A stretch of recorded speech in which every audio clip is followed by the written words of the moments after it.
இந்த தாவேகாவின் ஆபாச பொறுக்கிகளின் பேச்சு நாளுக்கு நாள் ரொம்ப கேவலமா போகுது. அதை நான் எப்படி சொல்றேன்னா, பெண்களை பேசிட்டு இருந்தானுங்க, அதாவது பெண்களை பேசுறது மிக தவறான விடயம். ஆனா பெண் குழந்தைகளை கூட பேசுற அளவுக்கு வந்துட்டாங்க. திமுக வந்து அந்த முப்பெரும் விழா நடந்துச்சு. அந்த முப்பெரும் விழால ஒரு அழகான ஒரு பாப்பா வந்துட்டு அவங்க அப்பாவுடைய தோல்ல உட்காந்துட்டு திராவிட முன்னேற்ற கழகத்துடைய துண்டை போட்டு அதை வேடிக்கை பார்த்துட்டு இருக்கும்.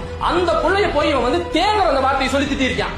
திட்டி போட்டு அது கேஸ் ஆயிருச்சு. அந்த கேஸ் ஆனதுக்கு அப்புறம் அவங்க அம்மா கிட்ட போயிட்டு, அக்கா என்னோட எய்ம் போலீஸ் ஆகணும், நான் கருப்புசாமியை குலதெய்வமா வேண்டிட்டு இருக்கேன், தயவு செய்து என்ன விட்டுருங்கக்கா, இந்த பெண்ணோட சாப்பிட சும்மா விடாதுன்னு சொல்லுவாங்க. அதனால இந்த பெண்ணை திட்டுறதுனால அந்த பாவை என்னை நைட்டு தூங்க விடலக்கா, சாப்பிட விடலக்கான்னு அந்த அளவுக்கு பேசியிருக்கேன். அப்ப இவனுக்கு எல்லாம் எந்த இடத்துல பெரியார் ஏற்றிருக்காங்க இங்க நம்ம கேட்கணும்.